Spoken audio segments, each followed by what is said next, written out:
Welcome to this very windy episode of Outcorner. Today we have something really special. It's a Bmw M5 F10. And this car is one of my dream cars, so it's a very special day here at Outcorner. So I remember back in the day when this car was launched, back in like 2011, I thought, oh my god, what a car. The only thing I remember was I feeling sort of bad that the sound wasn't that good, but now many years later you can do a lot to the exhaust to make it sound better and all of that. The thing that makes this car so special is actually the engine. This was the first M5. This was not normally aspirated. It had a twin turbo V8, and that V8 is actually super duper reliable, unlike the Bmw M5 F10, or sorry, a Bmw E36, which was basically a piece of shit when it comes to reliability. So under the hood you have a 5-liter V8 basically, no sorry, 4.4-liter V8 twin turbos, and it produces stock 560-ish horsepower. This one right here, we actually don't know how much power it produced because we race basically all types of cars, but we really don't know what it had.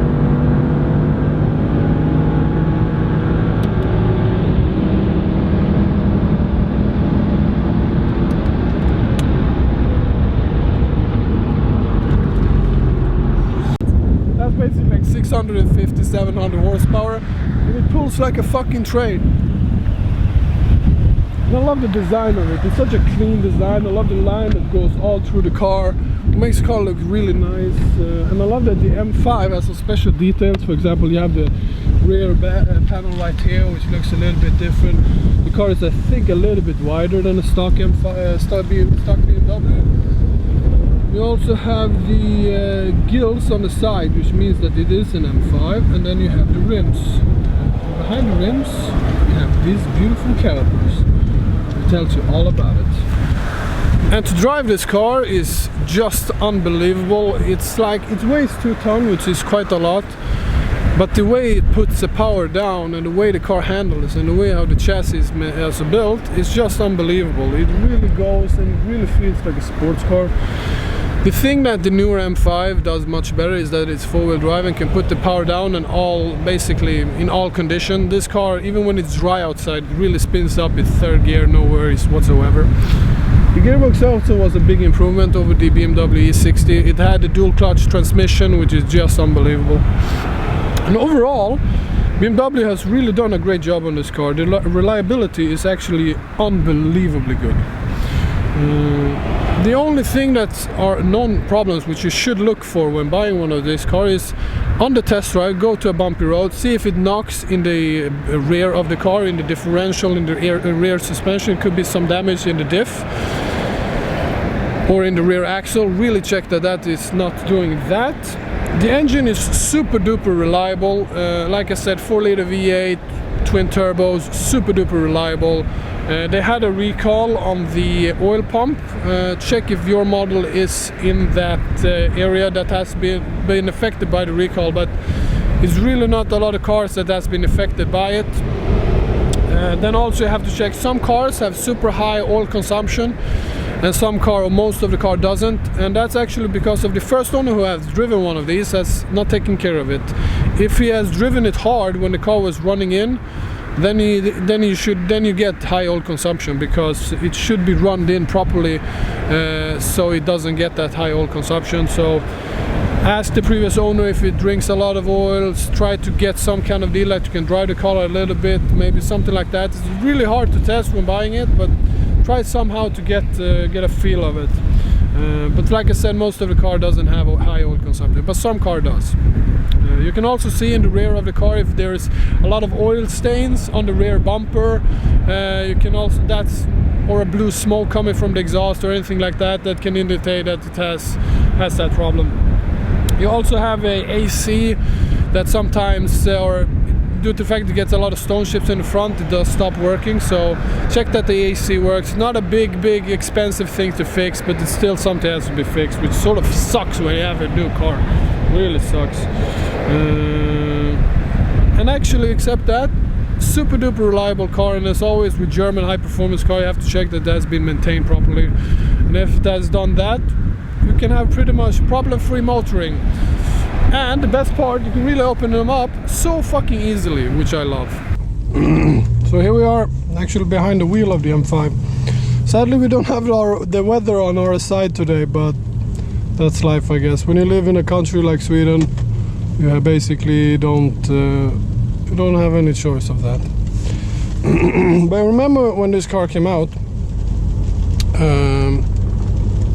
and Gustav from GT Board drove it, and he told that this was the most unbelievable M5 ever, due to the power of the damn thing.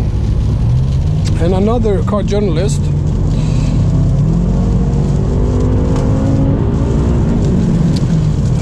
also said basically the same thing. He said that this car feels like a Bugatti Veyron when pushing the floor. And I really truly understand what he means, because the power is effortless. It just fucking goes, this damn thing. Like I said, sadly the weather is not on our side today, but if we just push a little bit here,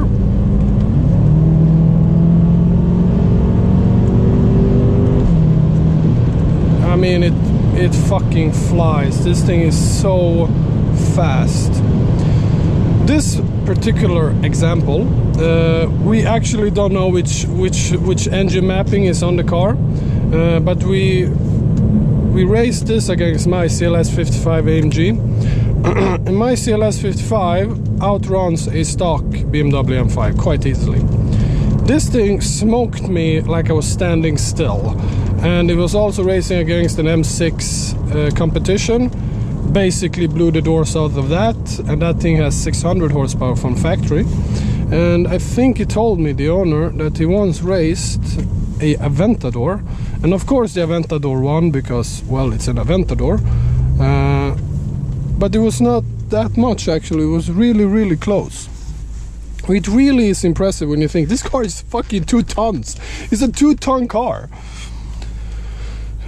I remember first time I drove this car, like I said the story previously, I drove it actually quite hard, actually a little bit too hard, and the owner actually told me, oh, you're fucking dumb, basically.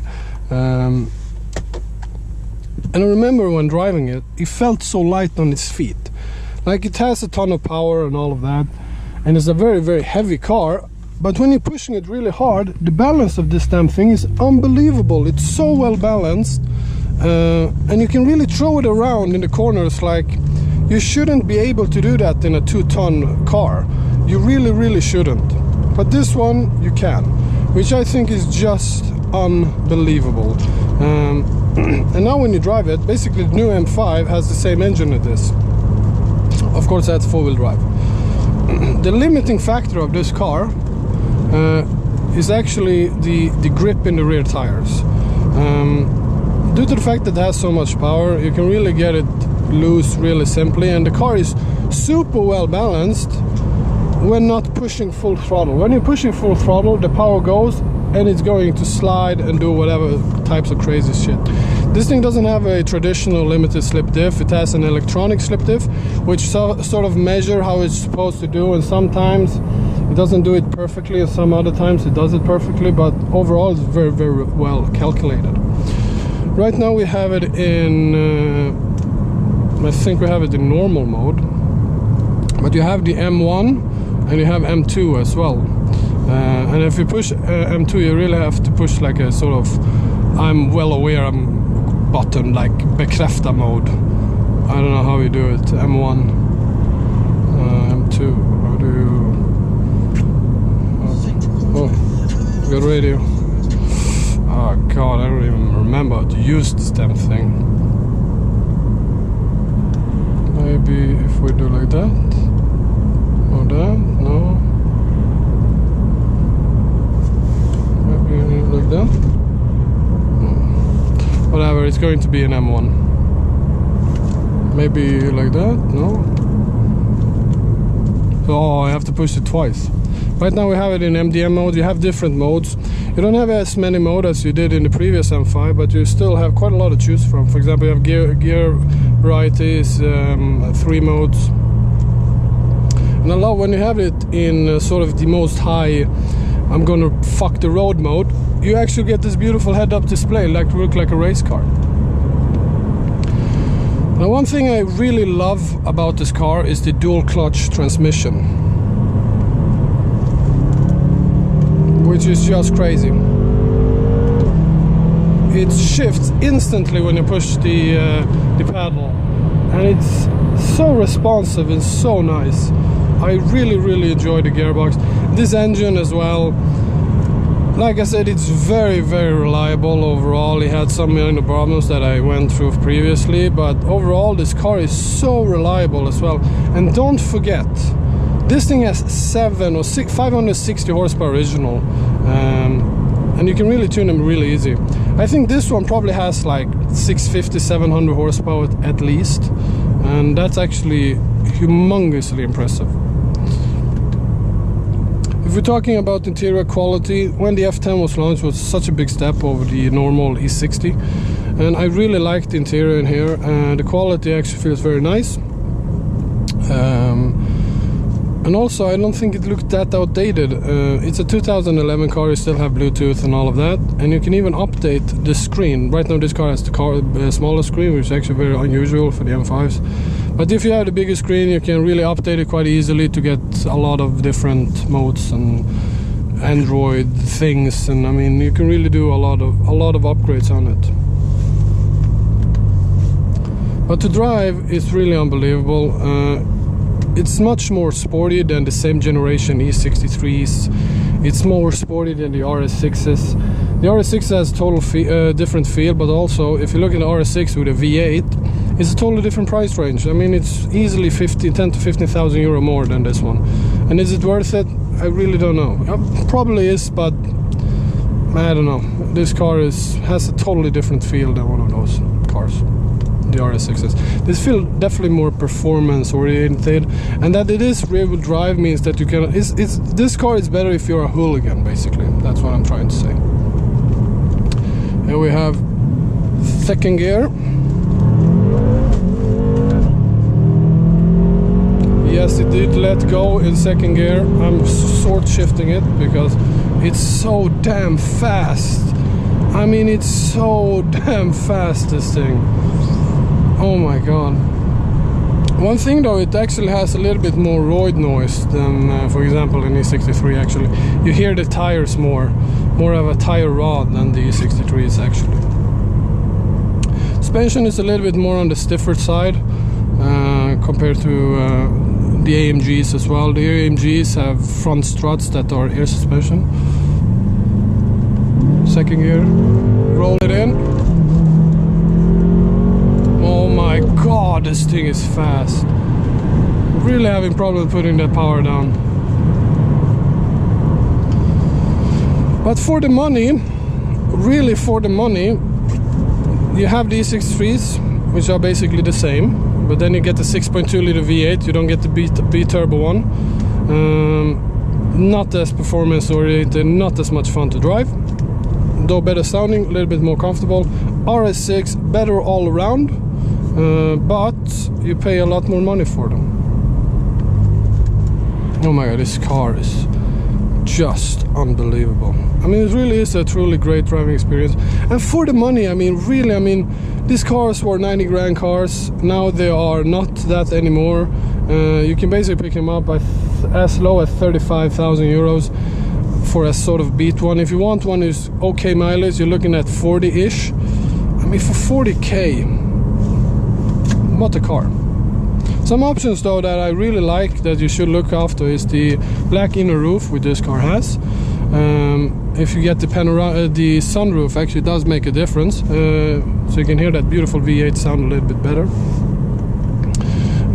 And also the adaptive cruise control, which is an unbelievable option that I think everybody should have. But yeah, I really enjoyed this car, and like I said previously, when I was a kid, it was my dream car. It really was my dream car, and I will never forget it. First time it was launched, how cool I thought this car was. Now it has gone almost 10 years later, and it's still as cool as it was first time. And I also love the design of this thing, and it's such a unbelievable driving experience. But check out also the POV video that is in the description. And guys, see you in